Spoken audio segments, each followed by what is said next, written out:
buenos días y bienvenidas a este segundo día del Foro Visiones 2021. Yo soy Alejandra Costa y los voy a acompañar moderando este bloque dedicado al tema de economía, recuperación económica y empleo. El Foro Visiones 2021 es el foro de responsabilidad social y sostenibilidad que es organizado por la Embajada de España en el Perú, la Cámara Oficial de Comercio de España en el Perú y el Foro de ONGs Españolas. Estamos en la edición número 11 de este interesantísimo evento y en este panel en el que nos vamos a concentrar en la recuperación económica y en el empleo, tenemos un panel realmente de lujo que refleja todos los aspectos que podemos analizar en este tema. En primer lugar, estoy yo, Alejandra Costa, soy la curadora de economía del Comité de Lectura, y como participantes del panel tenemos a Alonso Segura, exministro de Economía y Finanzas y profesor de la Pontificia Universidad Católica del Perú. Contamos con la presencia también de Ana María Choquehuanca, presidenta de la Asociación PYME Perú, con América Arias, directora de Acción contra el Hambre Perú, y también nos acompaña en este bloque Alberto Almendres, presidente de la Cámara Española. Les digo a todos muy buenos días, bienvenidos y muchas gracias por participar en este panel. Vamos a iniciar con Alonso Segura para que nos traiga un poco la visión más macro respecto a cómo está el Perú ahora. Si tuviéramos que tomar una foto hoy, comienzos de octubre, respecto a en qué momento o en qué estado de la recuperación económica o de la reactivación económica que se tiene que dar después del fortísimo golpe que hemos sufrido el año pasado debido a la pandemia, ¿en qué estado dirías, Alonso, que estamos en este momento? Bueno, antes que nada, muchas gracias por la invitación. Te diría que estamos terminando la fase de reapertura y recién deberíamos iniciar la real recuperación, ¿no? Lamentablemente está un poco en duda qué tan significativa va a ser esa recuperación. Pongamos un poquito en términos de indicadores. El PBI ya durante el segundo trimestre del año, entrando al trimestre, ya recuperó los niveles del 2019. Obviamente, con capacidad de crecimiento año a año, tienes lo que llamamos una brecha de producto, pero digamos, lograste recuperar el nivel de actividad económica del 2019. Entonces, por eso sí es reapertura. De ahí tienes que comenzar a generar real crecimiento, ¿no? Pero el PBI en realidad sobreestima, digamos, la recomposición, digamos, la actividad económica. Si vemos empleo, y este panel incluye empleo, en realidad el empleo sí está bastante más golpeado, ¿no? Las cifras a nivel nacional las tenemos hasta junio, todavía no tenemos la data, obviamente el siguiente trimestre sale trimestral, y muestran una figura bastante más preocupante, ¿no? Para empezar, si sumamos la gente que ha tenido que salir de la población económicamente activa porque ya ni siquiera se preocupa en buscar trabajo porque no lo encuentra, más la reducción en población ocupada, tenemos una reducción de 650.000 puestos, ¿de acuerdo? Si vemos la composición del trabajo, la calidad de empleo, vemos que la MIPE, ahora empresas de menos de 10 trabajadores bajo el concepto laboral, ha crecido en 600.000 puestos de trabajo, pero la empresa, digamos, las empresas medianas hasta 50 trabajadores han caído en 100.000 y las grandes empresas han destruido 650.000 puestos de trabajo, ¿no? En neto se han perdido 150.000, pero tenemos otro 500.000 de personas que ha salido de la fuerza laboral por completo, ¿no?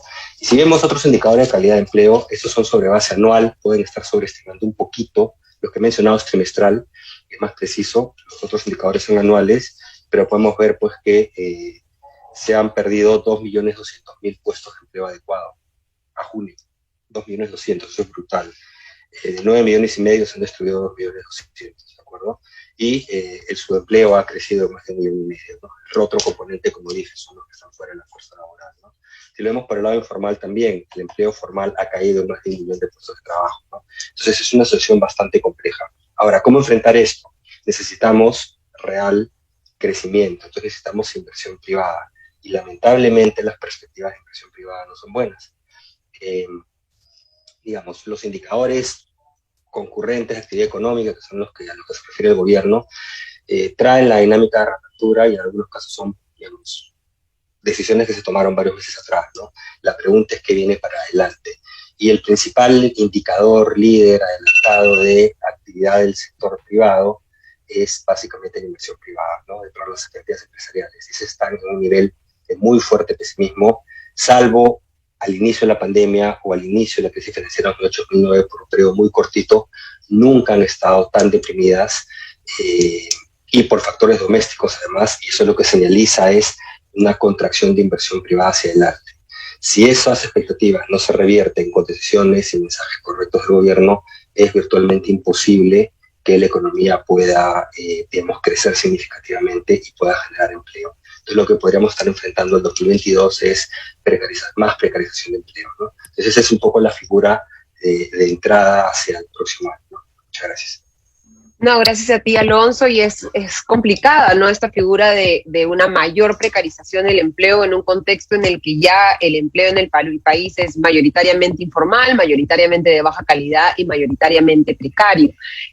Y los generadores de empleo en el país son las micro y pequeñas empresas. Y queríamos ver desde la perspectiva de Ana María Choquehuanca, luego del golpe de la pandemia, ¿cómo están en este momento las micro y pequeñas empresas? ¿Cómo las ha golpeado la pandemia y cómo están tratando de recuperarse y qué complicaciones se encuentran para recuperar y coger esta senda del crecimiento de las que nos comentaba Alonso? Bien, bueno, muchas gracias, Alejandra. En primer lugar, en nombre de la Asociación de Gremios de Pequeña Empresa, PYME Perú, quiero brindar mi agradecimiento a la Embajada de España, a la Cámara Oficial de Comercio de España del Perú y al Foro de Energía Española por la invitación a participar en este evento. Todos sabemos que el Perú es un país de micro y pequeñas empresas. Creo que es muy importante establecer un paralelo en este momento acerca de cómo es que las MIPES peruanas, que constituyen este eje fundamental de desarrollo económico con presencia en todo el país, estaban en el año 2019. Nosotros significamos puestos de trabajo para alrededor del 50% de la PEA, de la población económicamente activa ocupada, considerándose como una de las fuentes principales generadoras de empleo. Representamos el 2019 el 99.6% del total de empresas formales en la economía del país, de las cuales el 88% de ellas se dedicaban a las actividades de comercio y de servicios, y el resto, el 12%, a la actividad productiva, es decir, manufactura, construcción, agropecuario, minería y pesca. Pero, ¿qué ha significado la COVID-19 para el sector de la MIPE en el Perú y qué se requiere para incluir a las MIPES en el camino de la reactivación económica y el empleo? La pandemia del COVID-19 constituye la mayor crisis económica y sanitaria que el Perú ha enfrentado en su época moderna. El sector de la MIPE, y no queda duda de ello, ha sido la más afectada por esta pandemia, por lo que se ha traducido, como lo dijo Alonso, en el cierre de cientos de miles de empresas y la pérdida de empleo de miles de peruanos. La pandemia, ¿qué profundizó? Profundizó los problemas estructurales del sector. Las MIPES vieron gravemente afectadas la demanda por sus productos y servicios, lo cual generó que muchas de ellas cambien de rubro o quiebren, o lo que es peor, se vuelvan informales. Hoy, 83% de informalidad. La actual crisis económica del país requiere de manera urgente que el Ejecutivo impulse un plan nacional MIPE. El sector necesita que se declare de interés nacional la reactivación competitiva de la MIPE del país, dictando normas específicas a los sectores más impactados. Ahí hay que señalar al turismo, sobre todo, que permitan su reactivación y la generación de empleo directo e indirecto en el corto, en el mediano y en el largo plazo. Asimismo, es necesario, yo también estoy de acuerdo con ello, es necesario promover y atraer inversiones que generen empleo. Hoy más que nunca, el Perú requiere inversión privada para salir adelante. No debe quedar en el Estado ninguna duda de ello. ¿Por qué es importante la inversión privada para las MIPES? Es necesario contar con inversiones que dinamicen la economía, ya que al contar con obras de ejecución y proyectos de inversión en marcha, se activa la articulación con proveedores locales, incrementando con ello el empleo formal y por ende más ingresos, mayor consumo, que inciden en la creación de un círculo virtuoso donde todos ganamos. Además de los efectos del COVID, hay otros elementos que vienen impactando al sector de las MIPES. Desde hace algunos meses hemos visto cómo el incremento en el tipo de cambio nos afecta a todos, pero aún más a nosotros. El alza del tipo de cambio golpea a las empresas peruanas a través del encarecimiento de los costos de los insumos, no es difícil verlo, y de productos importados también. Es así como la reducción de márgenes y la subida de precios son las principales consecuencias en el corto plazo. Está de más decir que el sector de las MIPES, de la micro y pequeña empresa, que se recupera lentamente de los estragos de la pandemia, son los principales afectados por esta incertidumbre, porque estamos viviendo una incertidumbre en el país por la falta de claridad de las políticas públicas y el rumbo que tomará nuestro país. Diversos economistas proyectan que el mayor precio del dólar en el país podría comenzar a incidir en la inflación, al empujar a las empresas a elevar precios para mitigar los mayores costos. Este efecto ya lo estamos viviendo en el sector. El incremento del precio de bienes primarios básicos como el pan, el aceite, el pollo, el balón de gas y otros bienes de alimentación ya es una realidad, afectando sobre todo a las familias más vulnerables y encareciendo el costo de vida. Por ejemplo, en el sector de los restaurantes, debido al incremento de los insumos, las MIPES del sector han tenido que aumentar sus precios. ¿Y qué significa eso? ¿Menos clientes? Claro, esto genera una contracción en la demanda que deja a las MIPES sin ventas. Si bien vemos que las estadísticas nacionales muestran una recuperación económica, esto no es una realidad que se repite en todos los sectores. Por ejemplo, vemos situaciones sumamente complejas para las MIPES, nuevamente, del sector turismo y del sector gastronómico del interior del país. Es importante que se tome atención, de tal forma que se propongan líneas de acción concretas y diferenciadas para su pronta reactivación. Señores, Lima no es el Perú. Desde la Asociación PYME, nosotros vamos a seguir trabajando, pero apostamos sobre todo por la reactivación de las regiones del país. Inclusión, reactivar para incluir para reactivar. Muchas gracias. No, gracias a ti, Ana María, por esta visión, además siempre necesaria, fuera de Lima, respecto a qué está pasando con las micro y pequeñas empresas. Y Ana María utilizaba un indicador, hablaba del costo de vida y del efecto que está teniendo los problemas económicos, porque a veces pensamos que la economía es algo de la que solamente hablan los economistas, que es algo lejano, que es algo que no necesariamente se refleja en la vida de cada uno de nosotros. Pero aquellos que estamos viendo, si habíamos logrado tener algún ahorrito, que la inflación que está subiendo de manera bastante fuerte, y lo vamos a conversar en un rato con Alonso, el alza del tipo de cambio está quitándole el valor a los soles que tenemos. Y si a esto se suma el hecho de las terribles cifras de empleo que nos comentaba Alonso, que se reflejan en menores ingresos para las familias y por lo tanto menor capacidad para cubrir sus necesidades, esto se traduce directamente en la calidad de vida de los peruanos. Y sobre eso queríamos hablar con América Arias, ella, como les decía, es directora de Acción contra el Hambre Perú. América, ¿cómo están los peruanos en este momento? ¿Cómo los está afectando tanto el golpe de la pandemia como esta incertidumbre respecto a la recuperación económica de la que nos comentaba Ana María? Gracias, Alejandra. Lo primero, saludar a todos los que están en esta mesa, con quien es un gusto compartir, y agradecer a los organizadores, entre ellos el Foro de ONGs Españolas al que pertenezco, ¿no? Efectivamente, la pandemia ha chocado, ha generado una situación terrible en el Perú. Obviamente, con las cifras que ha dado Alonso y Ana María, vemos cómo la situación económica está muy impactada, pero la crisis económica viene de una crisis sanitaria y genera una crisis social. Quiero decir, y esos tres elementos no pueden olvidarse. Tenemos una crisis económica que ha generado un incremento de la pobreza de 10 puntos porcentuales, 9,9, que eso se traduce en que al final el 30% de la población en Perú está en situación de pobreza o extrema pobreza. Eso implica que el 30% de nuestra población, 10 millones de personas, un poquito más, no tienen suficientes ingresos para alimentarse, pero tampoco tienen suficientes ingresos para movilizarse a nuevos empleos.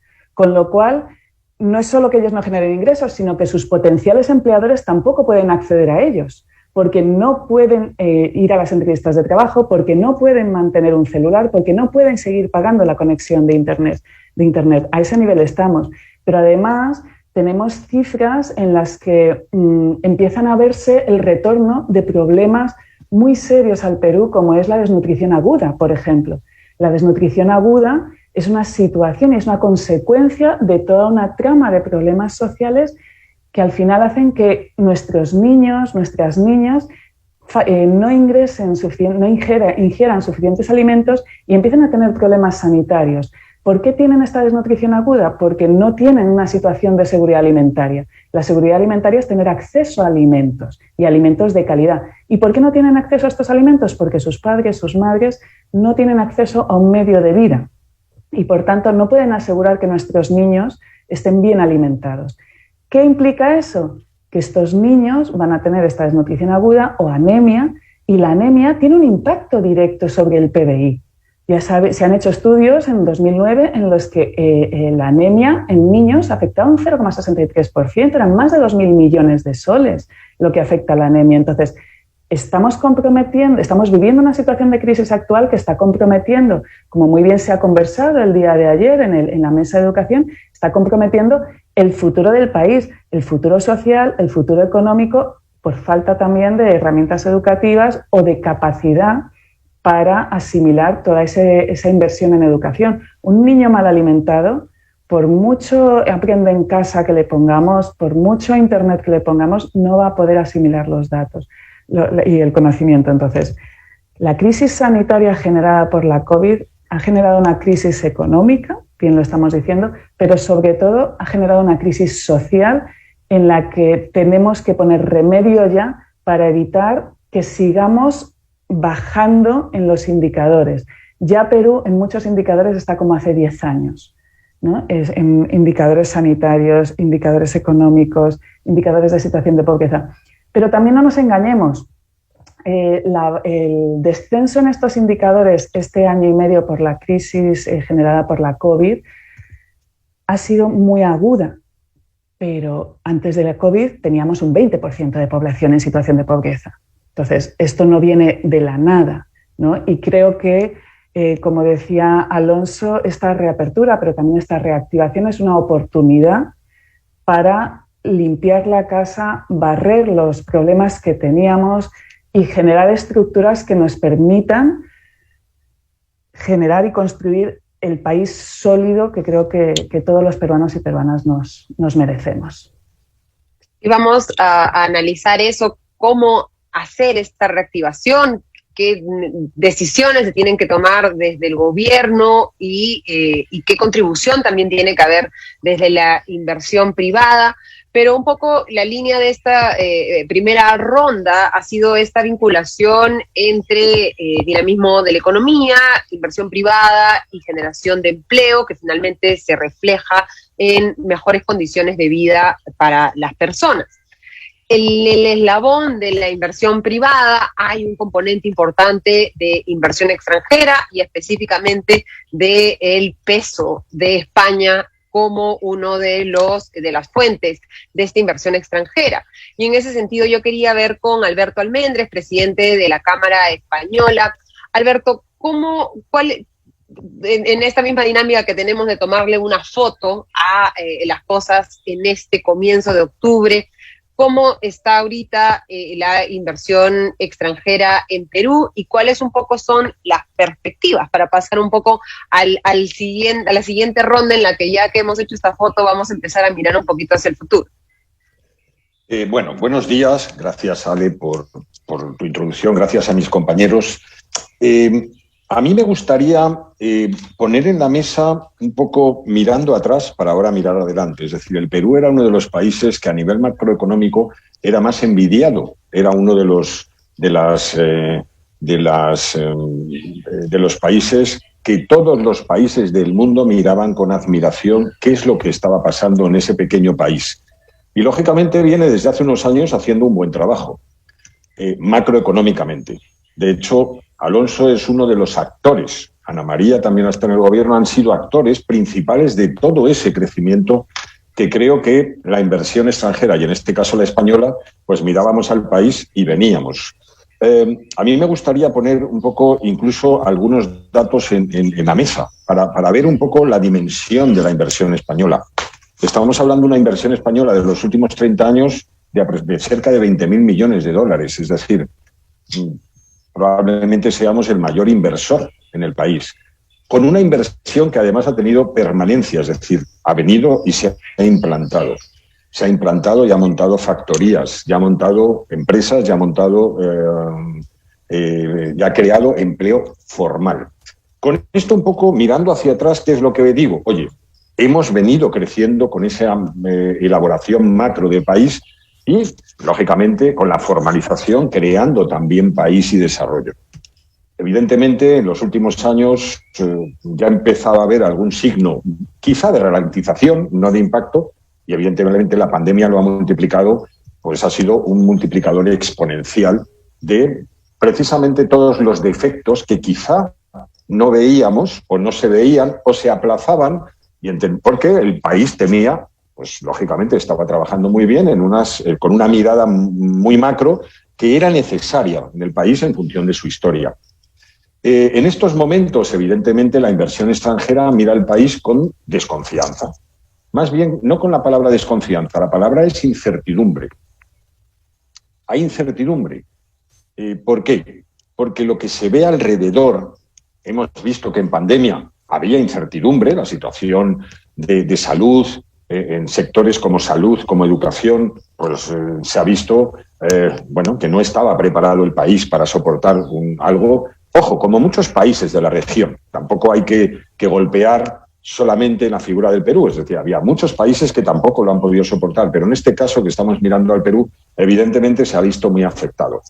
La inversión extranjera mira un poco con incertidumbre, a veces con incredulidad, porque evidentemente era un país y es un país que creemos, y además la inversión extranjera, y en este caso la española, cree en el país y cree en su desarrollo futuro, pero sí que vemos cómo después de la pandemia lo que viene o lo que ha venido es una situación un tanto peculiar, un tanto, que nos permite mirar un poco con desconfianza, con vértigo, que es una buena palabra, quizá es vértigo en el sentido todo lo que estamos viendo, ¿no? Y todo lo que estamos sintiendo. Evidentemente, Alonso lo decía, ha habido un rebote, porque tenía que haber un rebote en la economía, y evidentemente la inversión española es una inversión que ya viene desde hace muchos años, con lo cual está sólida en el país, pero lo importante no es la que está, sino es la que pueda venir. ¿Cómo podemos atraer nuevas inversiones al país? La que está. Puede ser mejorable, puede ser que se oriente en otros sectores, que se diversifique, pero evidentemente lo que necesitamos es atraer inversión española, en este caso, extranjera nueva. Pero ojo, una inversión distinta. Quizá no debemos ser lo suficientemente atractivos para atraer que las empresas vengan a invertir y a quedarse. No solamente a llevarse, no solamente a poderse llevar a producir, sino darle valor añadido, valor agregado a esos productos aquí. Y la inversión lo único que busca es tener estabilidad, es tener tranquilidad. Y por eso un poco estos momentos de incertidumbre no le da eso que necesita. Evidentemente somos conscientes que acaba de haber unas elecciones, lógicamente en todos los países somos conscientes de la inversión, que pues hay desajustes en lo que se ajusta todo, pero sí que estamos preocupados. En el fondo, las empresas nos transmiten preocupación, nos preguntan, es muy curioso, a mí en España hace unos días me hacían una pregunta, oye, ¿me puedes definir por qué es atractivo el Perú? Algo muy sencillo, es ¿por qué es atractivo invertir en Perú? ¿Por qué debería invertir hoy en Perú y no en otros países de la región que aparentemente pueden ser pueden tener a lo mejor signos de mayor estabilidad? Y esa pregunta es la que yo la pongo en la mesa en el sentido de, oye, es una pregunta que nos tenemos que contestar. ¿Cómo podemos ser atractivos para poder contestar fuera cuando nos digan, oye, ¿por qué tengo que invertir en el Perú? ¿Por qué dentro del Perú las regiones son atractivas para invertir? Oye, ¿por qué? ¿Son atractivas? A la inversión extranjera, por ejemplo, le hace ser atractivo el ir a invertir fuera de la región, fuera de Lima, para ese concepto de Lima y regiones cada vez ir trabajándola con el tiempo. Son preguntas que yo lanzo a la mesa y que evidentemente en algún momento las tenemos que responder. Gracias, Alberto, y efectivamente vamos a entrar a responderlas, ¿no? Un poco el atractivo de Perú hasta hace poco, se hablaba de este milagro económico peruano, era, y lo comentabas tú, este manejo macroeconómico responsable, ¿no? Que, digamos, para ponerlo en términos sencillos, son dos grandes patas de la mesa, la política fiscal, desde el lado del Ministerio de Economía y Finanzas, y desde el lado del Banco Central de Reserva, la política monetaria, que como cualquier pata de dos mesas tienen que estar lo más separadas posibles para poder sostener la mesa. Si se juntan mucho, las cosas se van para un lado o para el otro. Y parte de ese manejo macroeconómico responsable era no solamente pensar en el hoy, en el ahora, en el qué está pasando, sino también establecerse metas en el mediano y en el largo plazo, en estar constantemente viendo qué riesgos hay en el futuro, cómo podemos prevenirlos, cómo podemos hacer para, si es que en un año se gastó demasiado dinero, empezar a ajustar para volver a cumplir lo que se denominan las metas fiscales, y estar constantemente mirando hacia el futuro para asegurar ese crecimiento, ese avance en el dinamismo económico, ese avance en la inversión privada.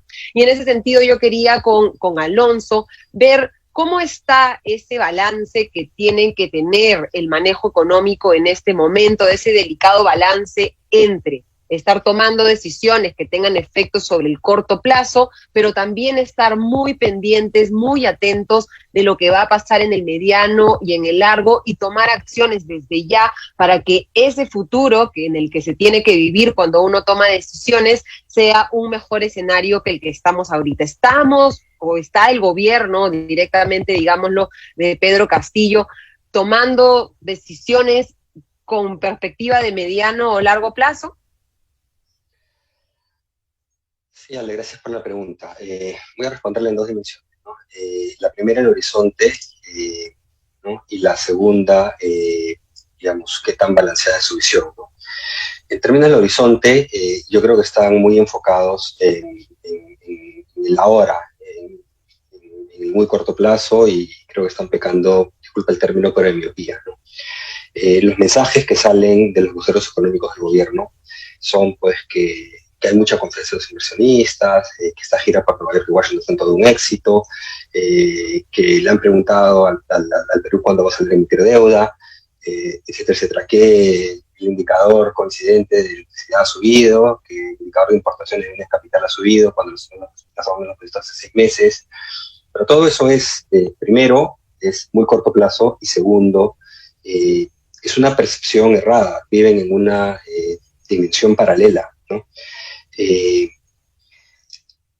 Nuevamente, las expectativas de inversión, y hables con cualquier inversionista que hables, están en un terreno fuertemente negativo. Sí, hay incertidumbre, pero también hay pesimismo, ¿de acuerdo? Pesimismo muy fuerte. Entonces, es muy complicado, es prácticamente imposible, no es realista pensar que cuando tengas expectativas empresariales se condigan con un crecimiento de la inversión privada, no se condicen con una contracción, nunca preguntes el número. Y eso implica que no vamos a poder generar suficiente empleo, ¿de acuerdo? Se va a precarizar, se va a deteriorar el mercado laboral.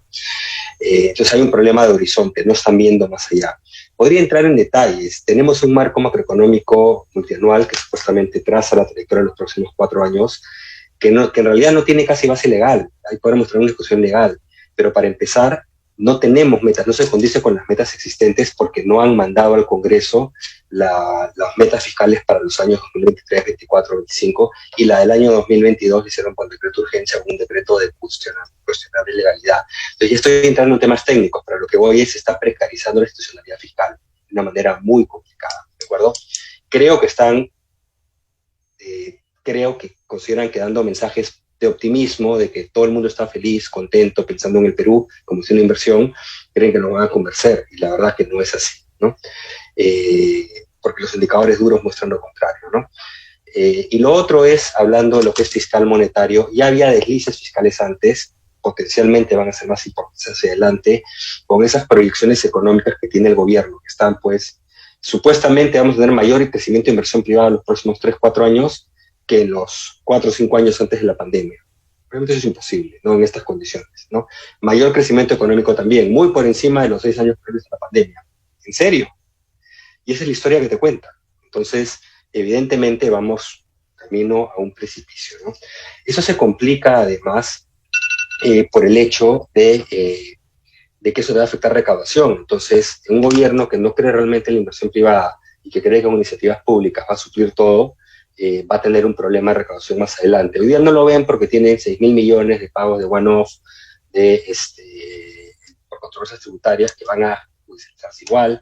Tiene ese crecimiento de recaudación por reapertura de la economía, pero con la economía o la inversión privada, la inversión yendo para abajo, la recaudación va a sufrir en el año 2022, 2023, 2024, etc. Entonces, están en una dimensión paralela, como dije. Solo para terminar, en la parte monetaria, el Banco Central haciendo todo lo que puede, pero vemos que aún hasta hoy día no se nombra, no se ratifica a Julio Velarde, no se nombra a los directores. Ya tenemos el caos de que hasta la PCM saca un comunicado diciendo, por si acaso ya le mandamos al presidente las resoluciones desde el viernes pasado. Si no salen, ampay me salvo, no es mi culpa. Entonces, la verdad que es la locura, ¿no? En una situación, como ha dicho Ana María y otros, que el tipo de cambio está haciéndose por el techo, la inflación está subiendo retroalimentada, partes fuera, factores externos, pero retroalimentada por esta subida del tipo de cambio. Y ya en la siguiente ronda probablemente hable de que esta inflación ni siquiera está capturando realmente el impacto sobre los pobres. La inflación de alimentos ha subido básicamente casi el doble que la inflación promedio. Entonces, eso afecta asimétricamente a los más pobres, pero al gobierno parece no importarle. Entonces, bueno, eso que puedo decir. Gracias. Sí, es bastante complicado. Te agradezco por traer un poco a la mesa el tema de la presidencia del Banco Central de Reserva, que como comentaba hace un momento, no es la otra gran pata, y era como un mensaje que se estuvo tratando de dar desde la campaña, luego de que salieran los resultados electorales, luego de 28 de julio, y cada, 3 semanas más o menos en promedio, se vuelve a anunciar que Julio Velarde se queda en el Banco Central de Reserva, pero todavía no tenemos la confirmación exacta. Y además hay que recordar que como lo había anunciado Julio Velarde y como lo había comentado además el propio ministro de Economía, Pedro Franque, la decisión de la permanencia de Velarde en el BCR, su decisión personal, dependía de los directores, ¿no? Y que de los directores estuvieran alineados con la visión económica de Julio Velarde, de la que nadie puede tener duda debido a que ha estado en el cargo durante 15 años. Entonces, nadie puede decir que no conoce cuál es la visión de Julio Velarde de la economía, y creo que nadie puede decir además que no funcione debido a que en la política monetaria ha sido una de las cosas que hemos hecho bien durante los últimos años. Esperemos que el Ejecutivo entienda la importancia no solo de esto como señal, sino como de ejecución, y que necesitamos una política monetaria bastante bien manejada durante los próximos años. Y en ese sentido yo quería conversar con Ana María respecto a la incertidumbre, ¿no? Hablamos de la incertidumbre, ya casi se ha convertido en una palabra que mencionamos cada vez que tenemos que estar hablando de economía. La pandemia era un evento de incertidumbre en sí mismo, y creo que olvidamos un poco que todavía estamos en un escenario de incertidumbre sobre la pandemia, la eventualidad de una tercera ola, la posibilidad de nuevas variantes, y en este contexto de mayor incertidumbre, Ana María, ¿qué mensajes, qué medidas? Tú hablabas de un plan enfocado en las micro y pequeñas empresas. ¿Qué anuncios concretos quisiera escuchar las micro y pequeñas empresas del gobierno? ¿Qué mejor coordinación tal vez entre los miembros del Ejecutivo se quisiera ver desde la micro y pequeña empresa para generar esta confianza que es tan importante para poder ejecutar inversiones, ¿no? Porque al final cuando uno invierte está cogiendo plata de su bolsillo, arriesgándose para poder hacer empresa, y si uno no siente que las condiciones van a ser las adecuadas, entonces prefiere tomarse una pausa. Ana María, ¿cómo lo están viendo en este momento el tema político de las micro y pequeñas empresas?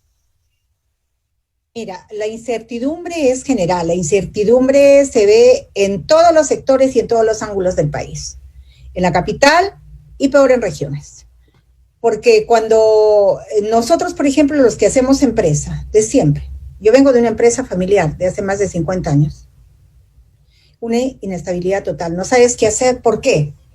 En primer lugar, porque el gobierno, por ejemplo, las resoluciones que vemos son puras designaciones, todas. No hay políticas claras para el sector productivo, no existen. Para ellos, por ejemplo, es importante en este momento dictar una resolución que ha salido hoy. ¿Dónde deben ir? ¿Cómo hacemos las elecciones para que las MIPES ocupen determinados puestos en las instituciones? ¿Perú Libre? O sea, nosotros no estamos pensando en ello. O sea, hay dos temas que nosotros queremos que el Estado resuelva. Es cumpliendo con su rol promotor. El financiamiento y el mercado. El tema de financiamiento, no para los bonos, porque la PYME nunca ha pedido bonos, ni tampoco es asistencialista.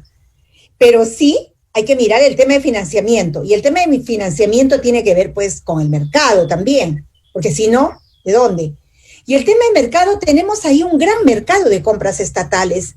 Es ahí donde debe dirigir la mirada del Estado. Porque el Estado es el más grande comprador, y Alonso lo sabe. ¿Cuántos millones compran los ministerios? ¿A quién le compran en este momento? ¿Tiene la mirada puesta ahí? No tiene que inventar nada. La pólvora ya fue inventada. Lo que ellos tienen que hacer es mirar, a ver, para que las pymes no pasen a engrosar las líneas de pobreza o extrema pobreza, voy a fijarme en el mercado estatal. Un mercado estatal que significa, en primer lugar, reglas más accesibles, más flexibles, políticas más claras, descentralizadas. Tenemos ahí las CITES, tenemos personal del Ministerio de la Producción, de MINCETUR en todas las regiones. ¿Por qué no estamos activando esto? Eso cada día está más cerrado. Nosotros como PYME estamos haciendo la tarea, sí. Estamos creando un gran mercado de compras privadas. Con el financiamiento de EIT, un organismo internacional, estamos tratando de darle curso a la gran plataforma de articulación productiva de grandes empresas. Dicen que la gran empresa es estigmatizada. Eso encima. Es decir, las empresas, las grandes empresas, lo que tenemos que generar son encadenamientos con las grandes empresas y que las grandes empresas puedan jalar a las pequeñas. ¿Cómo? A través de la compra, a través de la demanda y de la oferta. Yo diría que si empezamos en este momento a hacer un análisis acerca de las políticas públicas de este gobierno respecto al financiamiento y respecto al mercado, que es lo que el 99.6% de pymes requieren en el país, no se ha avanzado ni siquiera medio dígito. Y creo que esa es una tarea pendiente. Pero ahí hay que hacer, nosotros queremos hacer la tarea, pero si encontramos un obstáculo o una traba ahí adelante que no te deja caminar, eso es imposible. O sea, tiene que haber una relación directa, un trabajo conjunto, sector público, sector privado. Lamentablemente, Alejandra. Y un tema también ahí en el tema de microempresa que tiene un efecto directo sobre la calidad del empleo en el Perú es el tema de la formalidad, ¿no? Ana María, lamentablemente muchas micro y pequeñas empresas frente al golpe económico o han desaparecido o han tenido que regresar a la informalidad para poder sobrevivir en el interín. Y creo que ese también debería ser uno de las líneas principales del gobierno actual. Y en ese sentido quería ver con América en temas de formalización después, ¿no?, de la pandemia y también de programas de empleo desde el Estado, ¿no? Porque un poco mientras se recupera la inversión privada y mientras se recupera el empleo privado y salimos de este escenario bastante negativo del empleo privado que nos comentaba al comienzo Alonso, es necesario tener algunos programas de empleo temporal. Pero ¿qué tan sostenibles son? ¿Qué tan bien se están ejecutando? ¿Y cómo ves tú que se está impulsando el tema de formalización en el Perú en este momento en el mercado laboral? Gracias, Ale. Sí, efectivamente. Yo creo que es importante lo primero que entendamos y que no nos engañemos, ¿no?, a nosotros mismos. Estamos queriendo hacer en una situación de crisis algo que en una situación en la que las cifras macro eran muy positivas no se ha hecho. O sea, estamos ahora mismo, se estima, en un 75% de informalidad.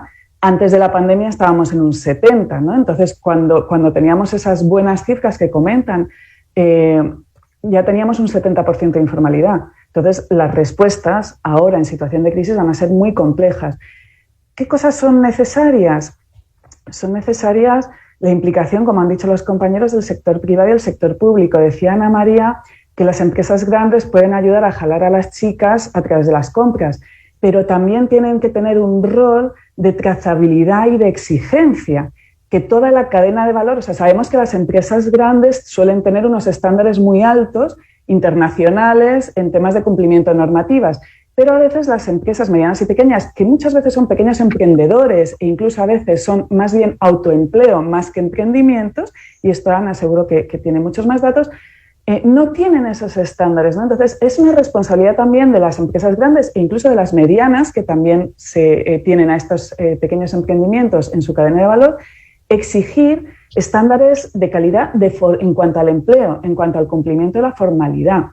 Luego, aparte, tenemos al actor público, ¿no? El Estado. El Estado, a través de las municipalidades, ha tenido programas y mesas de empleo que se han parado durante la pandemia y que pueden ser reactivados, y pueden ser reactivados porque sabemos que en pandemia muchos municipios no han ejecutado todo su presupuesto. El tema no ha sido la falta de dinero, sino la gestión logística. La gestión logística en un contexto de pandemia en el que tus alumnos no pueden venir bien. Tenemos un tema de transformación digital que hay que hacer a nivel municipal, porque los programas sociales en los que son los que transforman esa data macro en beneficio y en satisfacción y en valor para el individuo y para la sociedad, es a nivel municipal, ¿no? Entonces, y son los municipios. Entonces, tenemos que trabajar en esos programas.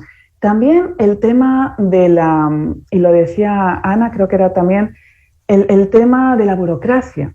El tema de la burocracia a la hora de formalizar a las personas. Y tenemos un ejemplo con una población bien definida, que es la población migrante y refugiada venezolana. Ahora mismo hay múltiples empresas en todos los tamaños que no encuentran perfiles de profesionales. Pero hay una bolsa de personas, de 1 millón y pico de personas, que el 40% tienen unas características de titulación universitaria o técnica. Se podría hacer el match, ¿ya? Y esas personas podrían acceder a un mercado formal que está ofertando el sector privado. Sin embargo, no pueden por el tipo de burocracia que hay o por el desconocimiento de los procesos para esta contratación. Hay estudios donde dicen que más del 50% de empresas no contratan a población migrante porque no entienden el formato, no saben lo que es el PTP, no saben lo que es, o sea, qué características o qué cobertura legal tengo si contrato a un refugiado. Una empresa de entre 5 y 10 personas no va a poder tener seguramente una asesoría legal especializada en contratación de extranjeros.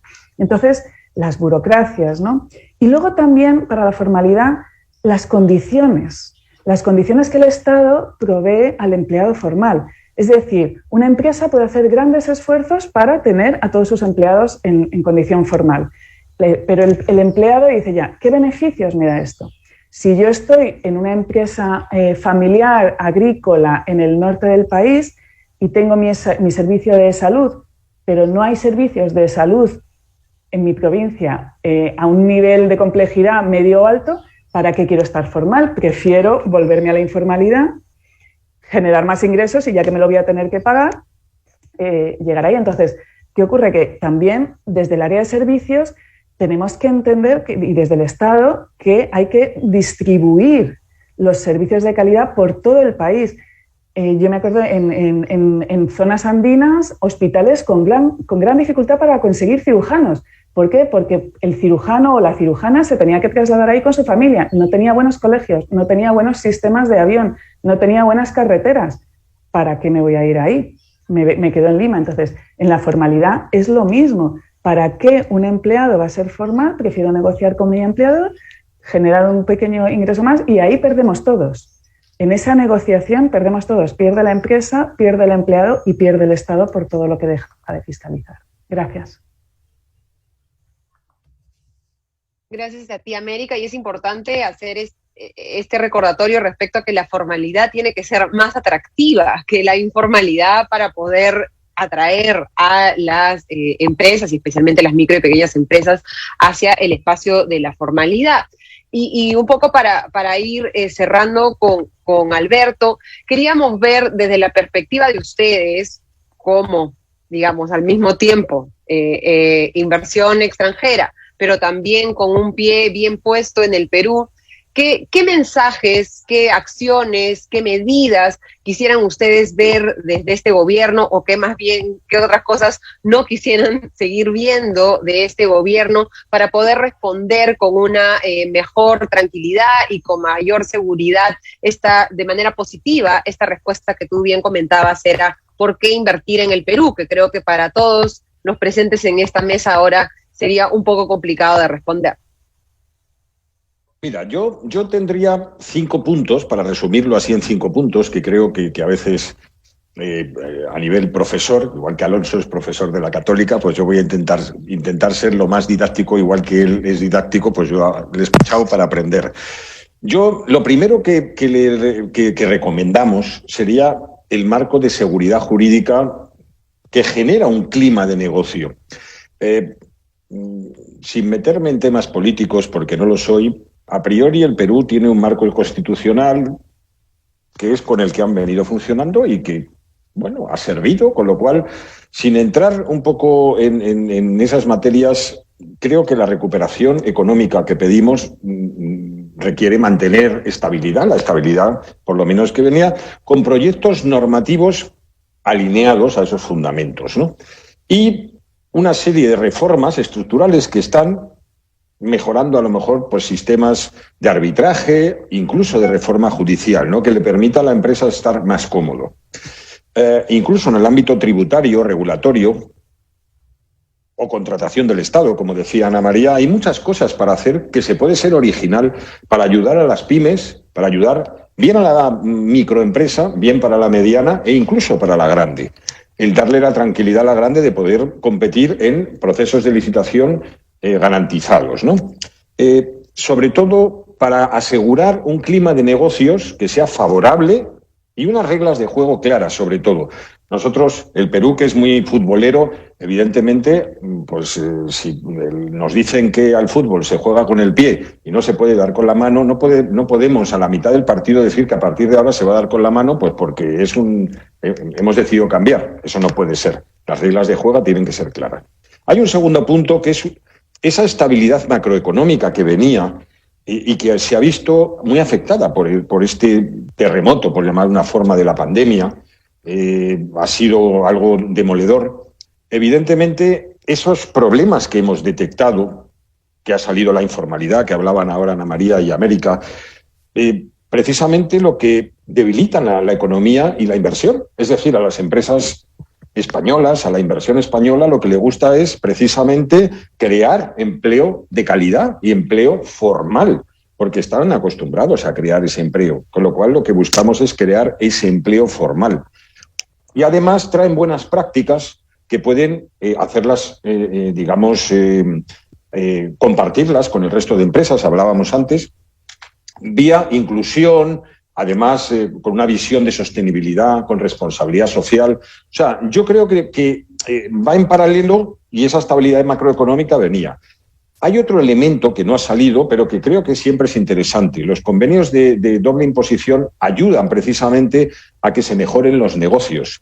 Y creo que eso ayuda además a las empresas peruanas, en muchos casos, ahora en estos momentos, a internacionalizarse, porque muchas de ellas pueden pensar, oye, en el Perú quizá la situación está mal y tengo que salir fuera a vender. Puede ser una opción, incluso para esas pymes, el poder mirar otros mercados, y para ello, evidentemente, necesitan un proceso de ayuda, ¿no? Porque además se podría dar la paradoja de que se convirtiera el Perú, por ejemplo, en un clúster de ingenieros de sistema de videojuegos. Pero resulta que si miramos la legislación tributaria, pues no habría posibilidades porque esos chicos y chicas costarían muy caros, cuando hay países que ya lo están haciendo. Pongo ejemplos de cómo pequeñas acciones pueden beneficiar y crear empleo de calidad, que es lo que necesitamos. Hay un elemento cuarto que es muy importante, y hablaba antes Ana María, que son los procesos de contratación pública. Evidentemente, deben ser transparentes, deben tener un elemento de no discriminación, y precisamente ese retraso en la ejecución de proyectos es lo que ocasiona que muchas veces la inversión extranjera esté ahora mirando, oye, esto que estamos viendo y esta situación es delicada y no queremos entrar. Y todo lo contrario, acabamos de ver como empresas españolas se han adjudicado la ampliación del aeropuerto Jorge Chávez. Bueno, ahí es donde necesitamos precisamente la inversión estar, trayendo tecnología, trayendo empleo formal, invirtiendo en el país.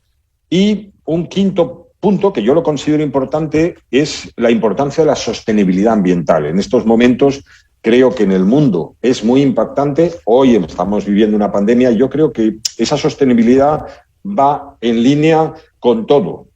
Es decir, no solamente hablo de energía, que lo hay, de hecho estamos escuchando todos estos días cómo hay problemas, pero tenemos también otros problemas que estamos viendo para atraer a esa inversión en el sentido de decir, oiga, vamos a querer trabajar, no vamos a querer que en Madre de Dios siga habiendo esos campamentos informales donde se está destruyendo la naturaleza. Lo que queremos precisamente es traer empresas que traigan regulación y esa regulación lo que hace es que mejora el entorno. Yo creo que con esos 5 puntos sería atractivo para que la inversión, en este caso española, vuelva a haber en estos momentos de tanta incertidumbre, pues un poco de atractivo. No olvidemos que lo que muchas palabras estamos escuchando y están saliendo al mundo son palabras del año 70. Es decir, nacionalizaciones, expropiaciones, reformas agrarias, que son palabras que ya se escuchaban en los años 70. Hoy en día en el mundo no se escuchan esas. Y yo creo que necesita el inversor empezar a escuchar otras palabras, otro vocabulario que le permita que este país, Perú, lo vuelvan a ver con esos ojos atractivos, porque sí que la situación yo sí la considero más bien para repensarla. Por último, doy 3 puntos. Hoy en día las compañías, una inversión extranjera y en este caso española, piensa, hay incertidumbre en el país, de momento inversiones en stand-by. 2, adaptación al cambio. Hay que adaptarse porque, lógicamente, el mundo cambia y el Perú cambia. Nos tenemos que adaptar a una situación distinta. La pandemia nadie la tenía prevista. Y 3, las inversiones siempre son a medio y largo plazo. Lo que decía antes Alonso, esta mirada tan cortoplacista está perjudicando mucho al país y necesitamos mirar, y por eso las inversiones españolas están mirando a medio y largo plazo. Gracias.